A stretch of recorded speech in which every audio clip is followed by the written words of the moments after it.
warahmatullahi wabarakatuh. Perkenalkan, nama saya Winda Herlawati dari semester 3B.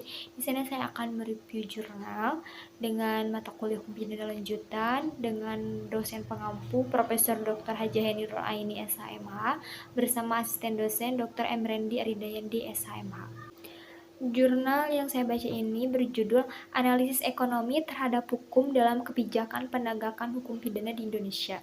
Dipublish pada tahun 2017 oleh Adi Irawan, Sekolah Tinggi Keguruan dan Ilmu Pendidikan STKIP Taman Siswa Bima. Adi Irawan 652@gmail.com. Analisis ekonomi terhadap penegakan hukum pidana saat ini sangat mengkhawatirkan. Untuk dikembangkan dalam rangka mewujudkan cita-cita hukum yang dalam hal ini adalah hukum pidana.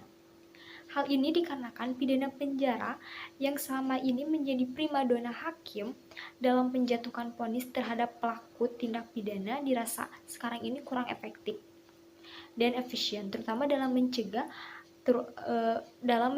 terulanginya tindak pidana. Penjatuhan pidana denda dan hukuman mati yang telah mencerminkan efektivitas dan efisiensi dalam penanganan perkara pidana, khususnya dalam tindak pidana white collar crime, harus intens dijatuhkan.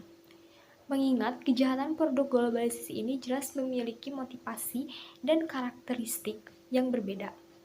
Hal ini baik dalam jenis tindak pidananya maupun yang berkaitan dengan pelaku tindak pidana itu sendiri.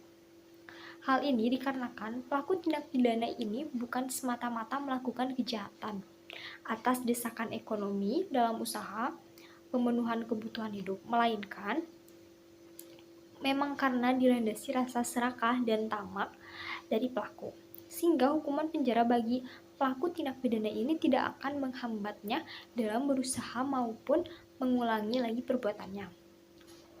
Dengan memaparkan perkembangan analisis ekonomi atas hukum pidana serta melibatkan dalam kebijakan dan praktik hukum di Indonesia, maka menjadi lebih terbuka kemungkinan perubahan paradigma serta lebih banyak alternatif pemikiran yang dapat disumbangkan dalam pengkajian hukum di Indonesia. Mungkin itu jurnal yang bisa saya sampaikan. Kurang lebihnya mohon dimaafkan. Terima kasih. Wassalamualaikum warahmatullahi wabarakatuh.